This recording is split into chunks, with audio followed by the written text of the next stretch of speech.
So why are agencies so interesting to you as a business? Yeah, great question. So agencies are interesting because on average, agencies will do 20 to 30% net if you're a great agency. Okay. That is cash in the bank every single month, pretty consistent, some high months, some low months, but very consistent. If you take a look at that from an asset perspective, that's an amazing asset. Now, the exit multiples aren't very high because there's a lot of founder risk in most agencies until you get to multiple millions of dollars a year in EBITDA.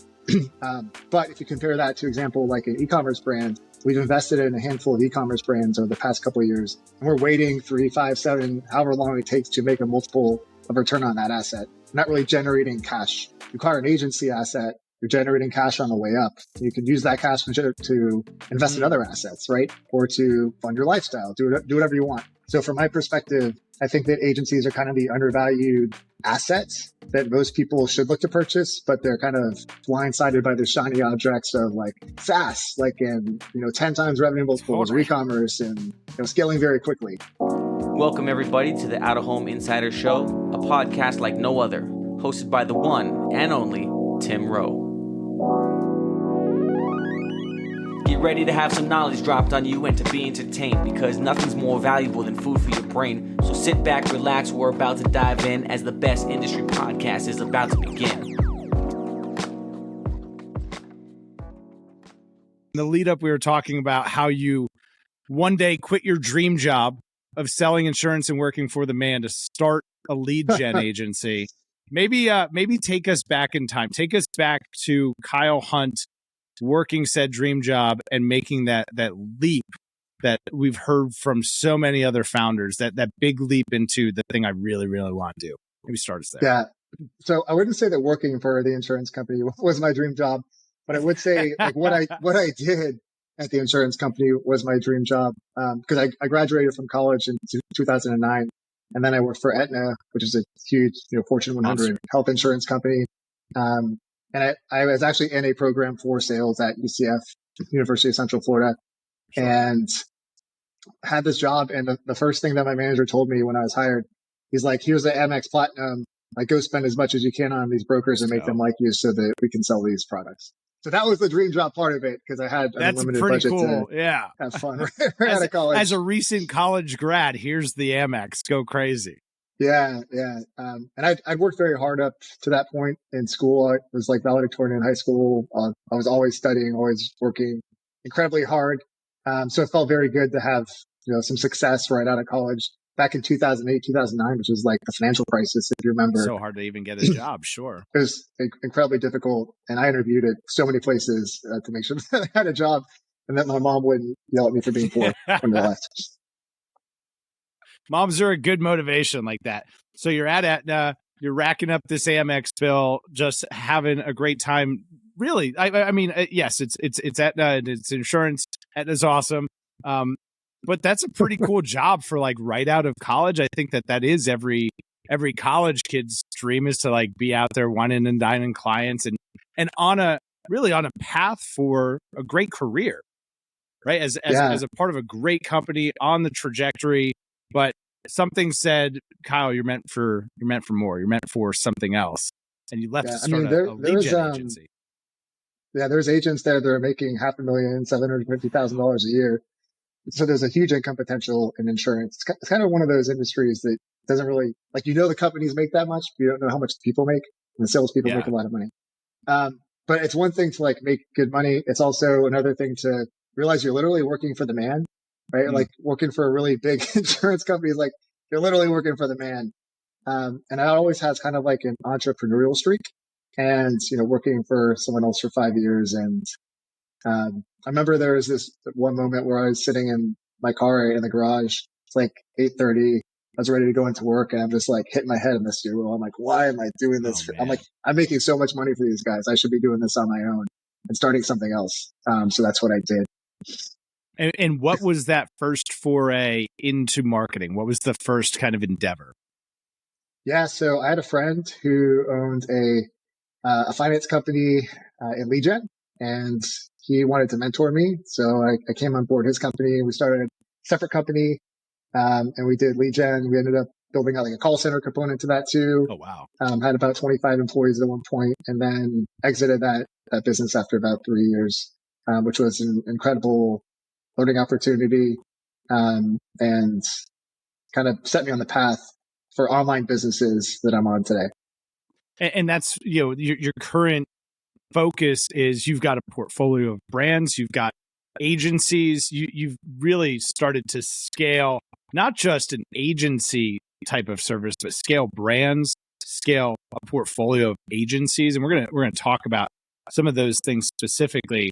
Would love to get your kind of instant gut react feedback on what are those common mistakes, whether it's a D2C ecom agency or just any of the agencies that you're working with or that you're considering acquiring. What are like the 3 biggest mistakes that they make that prevent them from scaling and becoming an attractive acquisition target? Yeah, great. So what are the common mistakes that agency owners or agencies themselves make? And there's like 1,000 of them, but I'll maybe start with kind of like the top 3 then. Yeah. So the first one, and this is very fundamental. That's a fundamental problem that not only agencies have, but other brands as well. And that's that the agency owners have never even really talked to their customers to understand what their customers value. Like they've never had that conversation. They've never asked, what are the things that we need to do? What would have to be true today for you to give me a referral, right? They don't really understand true value from the customer's perspective. They just understand value from what they think is important. And I think, especially in the internet space, it's very easy to do that because you don't have to talk to people if you don't want. You can sit behind your keyboard and you can just build a business. But in reality, unless you're talking to your customers consistently and understanding them and providing them better value than the next guy that they're talking to, you're going to lose business very quickly and you're going to be churning business consistently. So number 1 is like fundamentally not understanding customer value. The second one I would say is, especially in smaller agencies, that the agency owners are what we call the brilliant bottleneck. They're always stuck in fulfillment. They might have like an amazing team. They might not trust that team. And then they become the bottleneck for all the decisions and all the improvements that have to happen to scale the agency forward. So they end up wearing all the hats, right? Becoming a dependency, really. Like exactly. What was the term you used? Something a bottleneck? A bottleneck. The brilliant bottleneck. The brilliant bottleneck. I love that. The brilliant bottleneck, where they're so involved in working in the business and they know where all of the deep tribal knowledge is buried and how it should look and feel, that they themselves become the thing preventing the agency from actually scaling. That's really interesting. What's that third and one? I got that from my mentor, Peter Lang, so I did not create that. But really this is, it's like pure ego when you look at it, because you have to be able to teach and you have to be able to trust your team. And it's incredibly difficult for most agency owners and most founders generally to have that trust and to know how to teach their team and what to teach them and how to get stuff off their plate without like abdicating responsibility. That's huge. Teach and trust that, right? If you can't ignore it and you can't automate it, you got to learn how to delegate it. And that's a really, really important skill set to have, especially in that agency where, ultimately you're trying to get out of the business. You don't want to be the business. You want to create a team around you that does the thing and delivers on the promise and embodies the core values of the agency. And am I right? That's really what you want, is to get out of the business. It's 100% what you want, right? But it's incredibly difficult. And you're right. It's to a degree because you always, as an agency owner, have to be coaching and mentoring your people because your people are your greatest asset. And a lot of people say that, but like they don't really mean it. It's like you actually think your people are your greatest asset because how you act will be much different if you believe that they are, and how much time and money that you put into them will be much different depending upon if you truly believe that or not too. Agencies are incredibly difficult to scale because you have to scale humans. You have to scale people as opposed to like a e-commerce brand or a direct consumer brand. All you have to do is buy more widgets. It's a very easy problem to solve. It's actually very complex if you're looking at like logistics and cash flow, but compared to scaling people, much more difficult to scale people, in my opinion, than it is to scale COGS. Okay, so let's double click into that. It is a lot harder to scale people than it is to scale processes and workflows. So why are agencies so interesting to you as a business? Yeah, great question. So agencies are interesting because on average, agencies will do 20 to 30% net if you're a great agency. Okay. That is cash in the bank every single month, pretty consistent, some high months, some low months, but very consistent. If you take a look at that from an asset perspective, that's an amazing asset. Now, the exit multiples aren't very high because there's a lot of founder risk in most agencies until you get to multiple millions of dollars a year in EBITDA. But if you compare that to example, like an e-commerce brand, we've invested in a handful of e-commerce brands over the past couple of years, and we're waiting 3, 5, 7, however long it takes to make a multiple of return on that asset, not really generating cash. You acquire an agency asset, you're generating cash on the way up. You can use that cash to invest in other assets, right? Or to fund your lifestyle, do whatever you want. So from my perspective, I think that agencies are kind of the undervalued assets that most people should look to purchase, but they're kind of blindsided by the shiny objects of like SaaS, like in, 10 times revenue multiples or e-commerce and, scaling very quickly. Sure. 60%, 80% margins. And I don't have to talk to anyone because I just charge their credit card every month. And I've got this very hands-off business. RIP Charlie Munger, it sounds like you're building the Berkshire Hathaway of advertising, really. Oh, he's way above me, but I appreciate the compliment. It's the right track to be on. Yeah. I mean, look, acquiring great assets at scale is, I think, the path forward for people that have skills in D2C, who have skills in agencies, not just taking those skills in a single asset, but expanding them to multiple assets that you can grow yourself. Makes a ton of sense. I've never heard anyone talk about it that way, but explained simply, it does make a lot of sense. Probably some listeners now who are thinking about their agencies a little bit differently. Flipping this on its head a bit, you come from the brand perspective. You're a brand founder. You have multiple brands in the portfolio as well. Give me some insight on that. How do you think of agency selection as a brand? So great question. How do you select the best agency for you as a brand? Yeah. Whether it's for your product or your vertical or is that even a good way to pick an agency? Hey, they've worked with lots of brands like mine. They'd be good for me.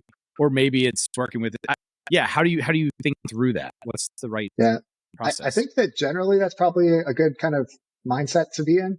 But I'll kind of walk you through like how I made the decision, because I have Family Gifts Co., which is my main e-commerce brand still, that I'm the majority shareholder of. And back in 2020, I had to choose an agency. And I ended up choosing one called AdKings, who are really, really great, really young, hungry guys who helped to scale the business. And then currently Weekend Digital, who I'm a partner in. And this is kind of the thought process that I went to.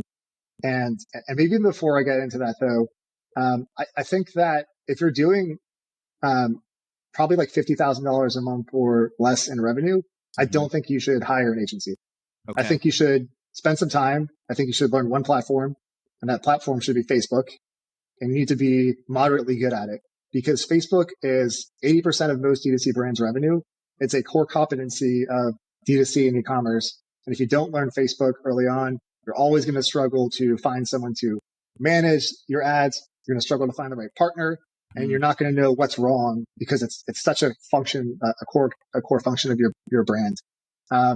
And the corollary to that is, like, I did Family Gifts Co.'s ads until we were at $500,000 a month in revenue. Wow. So I did you personally. Me personally, I ran all our ads. Wow. Hands on. And I'd never done ads before that. Right. So it's not incredibly difficult.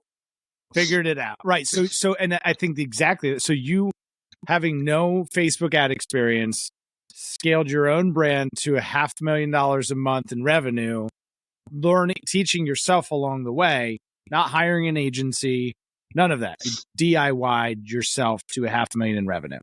Yes. And there's an incredible amount of failure and all that, an incredible amount of learning, and you have to be okay with that. But like, again, I'd never done ads before, and we did pretty well. Now, after that, after you learn like Facebook and maybe a little bit of Klaviyo or some sort of email, then I would try to look for the right partner who I think has consistently great content. And that content could be from paid ads. Maybe they have really great paid ads, or they have a great organic content, but they need to have some way to show you that they're the expert and that they work with your specific type of business, right? Like, if they work with 9-figure brands and you're a 7-figure brand, there's probably going to be a disconnect there, or vice versa, right? Or if they work with CPG brands, but you're not CPG, you're selling hot dogs, right? They're probably not going to be, well, that's CPG. They're probably not going to be a good fit if they don't work in your vertical CPG niche. till you cook it. So if you're a hot dog vendor, you are now a service company. Yeah. Cars, right? So something that's very expensive or different. So you need to find someone that is an expert or appears to be an expert. And then you need to make sure that they actually are an expert, because what happens in most agencies is the founder is the person who's selling you. The founder is also sometimes the person who's doing the work, but not always. And you need to make sure they have a good team. And the way that I do that is through interviews. So I created like a top 3 list of agencies that I was very interested in working with. And then I interviewed 1 or 2 people on their client roster. I just asked them, hey, would you be opposed to letting me talk to some of the brands? And you'll learn so much from those customer interviews. And of course, look, they're going to give you their best clients for sure. And they're going to tell them what to say. So you have to know that. But you can also, bias sample. There's going to be some bias for sure. But you can see the level of client that they're working with. Like, is this client similar to me or not? You get to ask them specifically about the agency team that they're working at, not just the salesperson or the founder that's been selling you. And you get a much clearer picture of what you're being sold on, and what you're actually going to get. Like, what are their typical deliverables on a weekly basis or monthly basis? How soon do they get back to you in Slack? Like, the important things that you want to understand as a founder, you probably are not going to get a real answer from the owner. Such a great point. And it kind of ties back to the number one thing holding agency owners back from scaling, asking more questions, right? It's the same thing that's holding. I think it's maybe something that we all just need to overcome is doing that. It's a little bit more of that old fashioned manual work. It's not sexy. There's not an app for it. There's not a SaaS tool that I can have do it for me. It's a little bit of good old fashioned roll up your sleeves and figure it out. Like, talk to humans. Yeah. And again, incredibly difficult for most founders to do, especially behind a TV, their audio screen, or trying to Zoom. Yeah. But like, you have to be able to talk to customers in real life or on calls like this. Yeah, that is interesting. And the last 3 years have definitely changed the way that we interact and has maybe desensitized us to the importance of exactly this, human to human communication. Dude, 100%. Like, I don't know the last time that I've gone out personally myself to get groceries. Like, it's been years. Sure. Right? Because COVID, I'm like, oh, someone's going to do that for me. So the amount of personal interaction that we're getting is like substantially decreasing, and more of it's becoming online. If people even want to have that online, and then they're just having less of it generally. Wow. That's really great point. Like, not even just from our professional lives. Yeah. I couldn't tell you the last time I called to order a pizza. I don't know. Yeah. Like the day before I downloaded Slice, that was the last time I called to order a pizza. I don't even call to order pizza, and I would just walk in and it's there and I take it and I leave. Right. So that's and you don't even talk, zero human interaction, right? You don't even talk to them because they leave at your front door. It's like none. Wow. It's a really, really great point. So getting back to basics, really, like talking to people. So the referral check, talking to the founders. What else? What other tips would you give brands when they're going through that vetting of an agency to make sure it's the right fit? Yeah. So what are the red flags? Probably would be a good way to kind of start that. So number one, if you ask for a reference and they don't give you a reference, red flag. Red flag. Red flag number one. And this one's going to be probably controversial, but I think if they haven't owned brands before, or they don't currently own brands, I also think that's a red flag. Now, there's an argument there of shiny object syndrome, which we could talk about for sure. But I think in order to really understand brands at scale, like scaling a 7-figure, multi-8-figure brand, you have to be a brand owner. You have to really understand cash flow. You have to understand inventory. You have to understand contribution margins. And there's definitely some agencies out there that are understanding that better and bringing it to the market. But really, unless you've owned a brand yourself, you're going to solve problems differently, or you're not going to know the real problems that the brand has as an agency owner. Right. So no references. They don't own brands themselves. Give us one more red flag that should leave us running for the hills. Yeah. if you only talk to a salesperson through the sales process or only the founder through the sales process. Well, You should be talking to a couple of people on that team. The founder is always going to be the best salesperson for the agency. And again, they're probably not going to be involved. In fact, you don't want them involved on your account because they need to be doing CEO things on a daily basis. But most agency founders will do sales and then you won't talk to anyone else. And you're probably going to be handed to a junior. So one of the things that I really like about Weekend is that we have Tom, who's our CEO, as our main salesperson. And we also have Grayson, who's our head of growth, who is a lot on the operations side and ultimately determines projections for all the brands we're working with and how to scale them. He's on the interview, the sales process as well. So he comes in, performs an audit, and then he's like the CMO for the brands once they're on, once they signed in, they're on the operations side. And it sounds like too, not just looking at it from a, hey, let's do marketing because marketing's warm and fuzzy. No, like let's grow revenue strategically and tactically because I'm so intimately involved with your business, with your numbers, that the marketing is actually going to be a byproduct of the business. Yeah, exactly. So I think a function that a lot of agencies miss is that they're really good at one service. So they're good at like paid media, and they're good at email maybe, and maybe they're good at something else, but they don't really have the piece that connects all these things together, which in my mind is projections.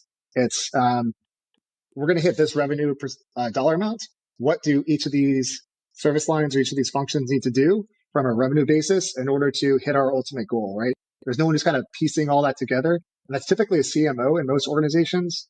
But that's like smaller organizations don't have that person. Mm-hmm. So the agency needs to have that person. So Grayson is that person for us.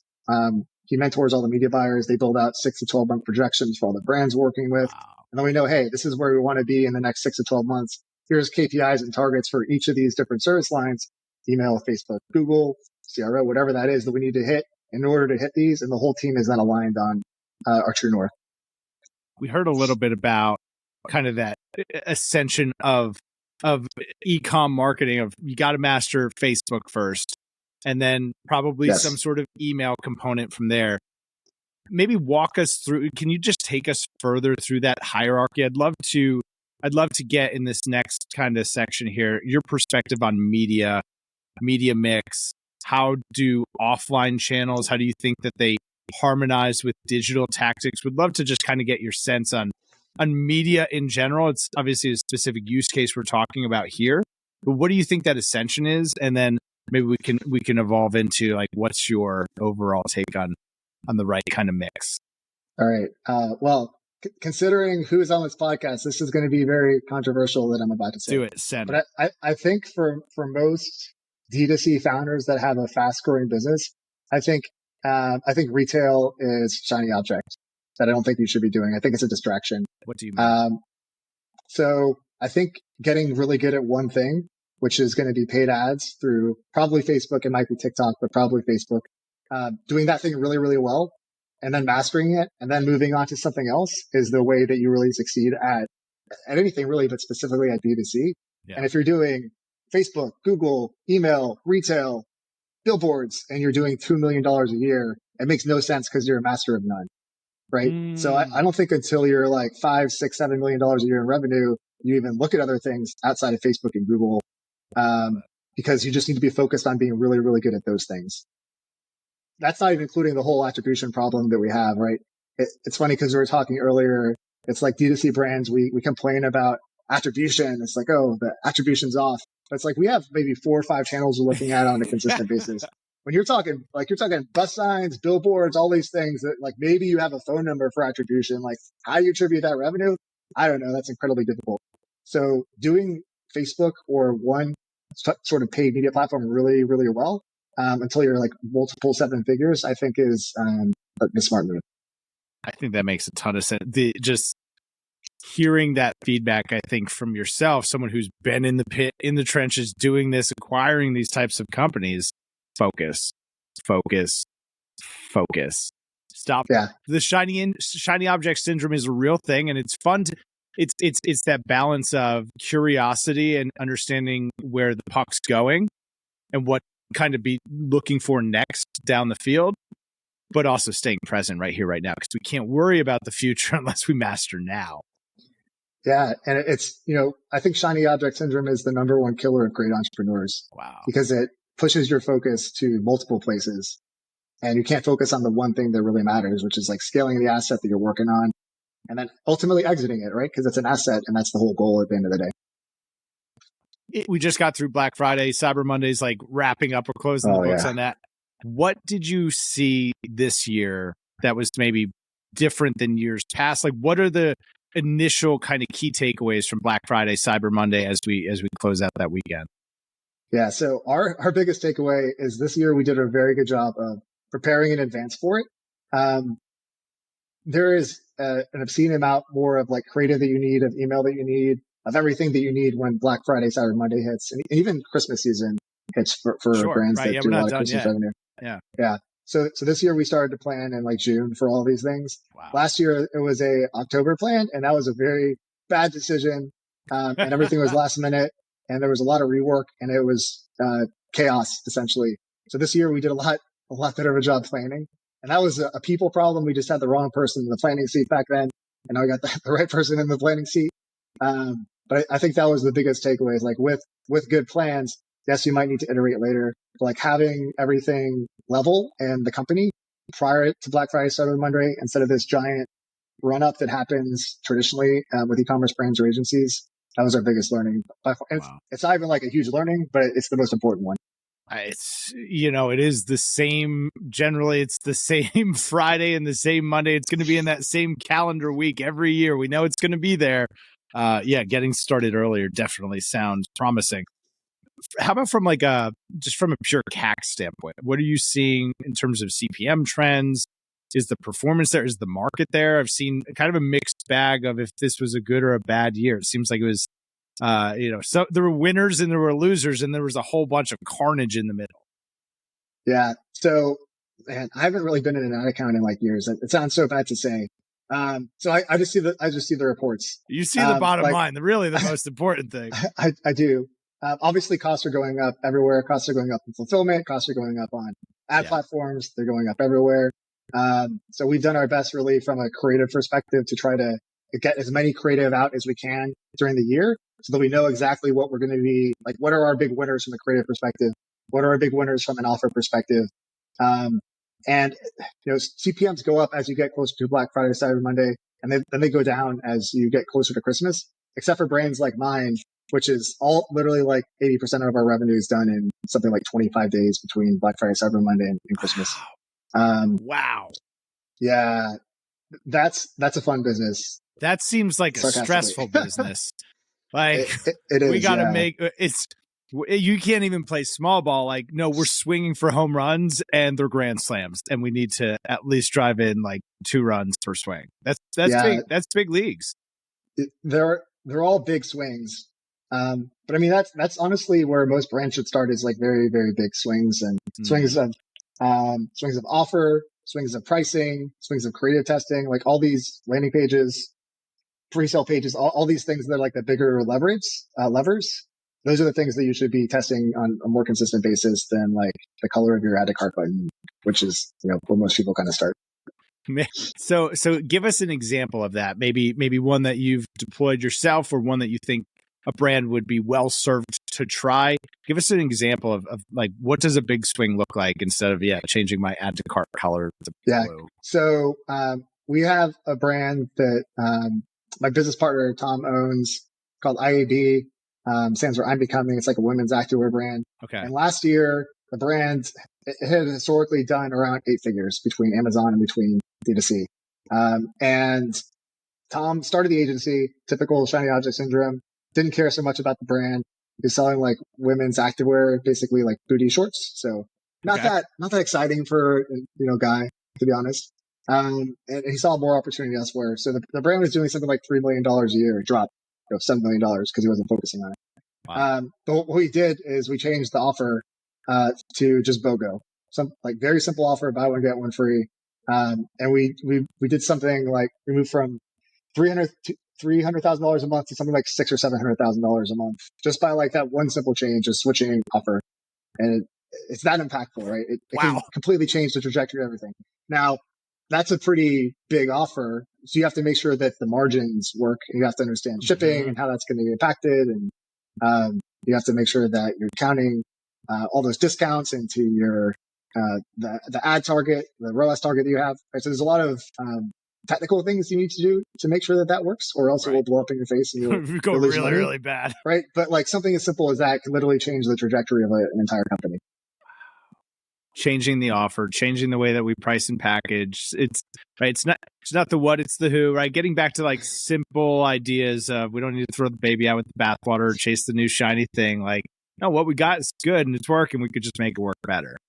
Exactly. Yeah. God, Alex Ramosi, everybody knows the guy, like incredibly talented $100 million marketer, offer, free plus. Yeah. But he's got the thing where it's like you can do more of the stuff you're doing, or you can do kind of like new stuff. And most people tend to gravitate to new stuff. When in reality, if you just do more of what you're currently doing, then you're going to have a better results. Because now you're just pouring gas on the fire versus like trying to go start kindling, start a new fire, whatever that is, right?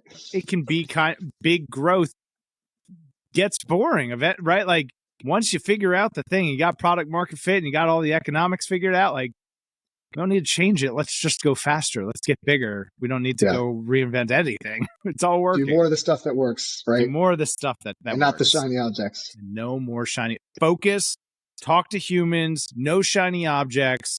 Kyle, for the agencies that are maybe listening, that maybe they would be an appealing acquisition target for you. For an agency owner that's listening and thinking about exiting, what are the things as you're thinking about acquiring?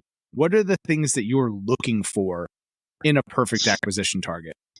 Yeah, great question. So we're looking for really amazing agencies that are in the $1 to $5 million a year revenue range, that are located in the US, that have a great culture and team, that we can just apply what we learned at Weekend, what we learned through scaling our own brands and agencies, and apply that to their agency. So anything, and that's a pretty detailed ICP for the acquisition space, but like D2C, USA, $1 to $5 million a year revenue, great people. And we are open to minority as well as majority acquisitions. We prefer majority, 60 to 80% acquisitions, so that you can stay on and take a second bite at the apple, so to speak. But we're open to all those conversations. And that's, I think, is interesting too. Maybe you've reached a point where you are fatigued or bored with the business. This can feel like starting over again without the shiny object syndrome, while still being able to focus on your core competency, the thing that you've spent so much time building.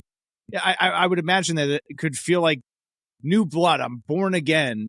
What are the experiences generally of an agent? I don't know. I've never sold an agency. Like, what is the experience generally of an agency owner after they exit? Like, is it depressed and they wander off to the woods and we don't see them, or like what is generally the experience of a founder that exits? So that's a really good question.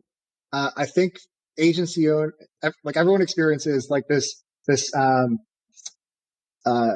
different emotions coming in together at like such an incredible pace differently. Some people might act one way or the other.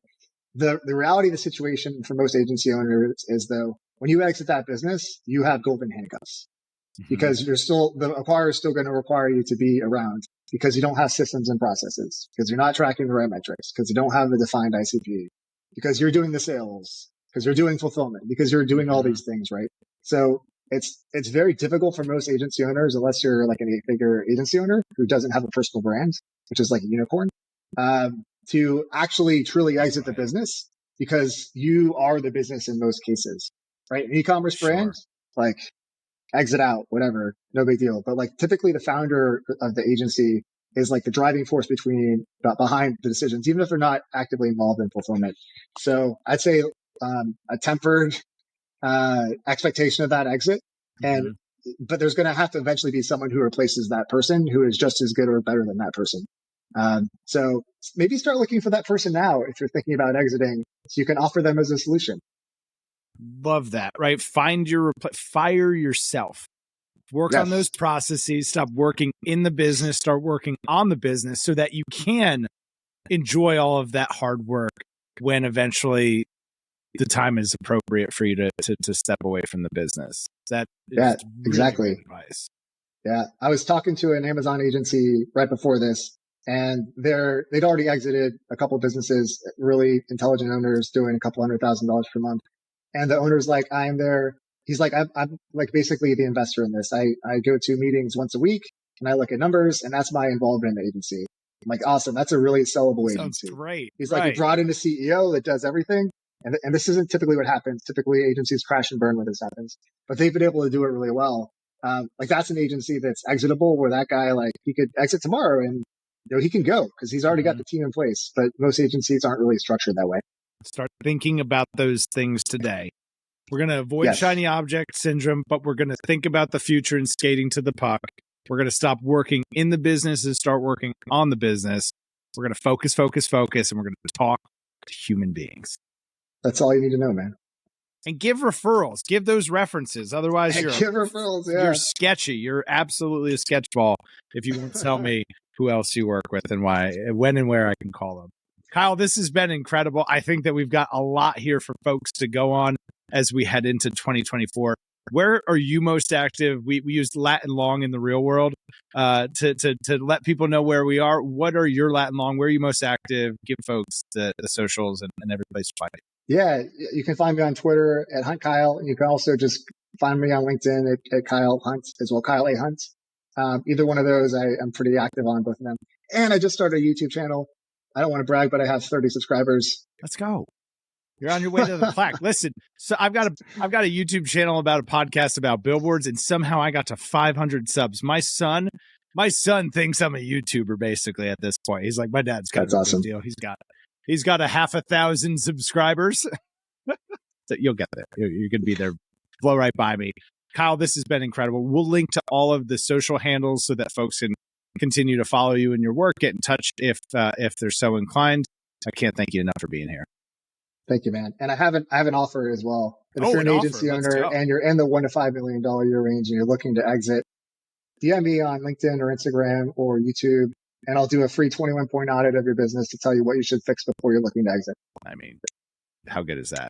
That's why you stay to the end, kids. If you found this to be helpful, please share it with someone who could benefit. As always, make sure to smash that subscribe button, and wherever you're listening to the podcast reviews, that's how you help us grow. See y'all next time. Quarter century, I finally came to my senses. I finally got my hand up on the tinted Benz, kid. I see the world clear through my tinted lenses. With the dream and the drive, the possibilities endless. Now print that, send this all the way to Tokyo. Take a trip down south, down to Mexico. Next stop, Shanghai, the world-class trade show. First class all the way, cause that's how we roll. Yeah, call us the rock star businessman. Rockin' shows, we handle business, man. We got our own future in the palm of our hands, cause divided we fall and together we stand.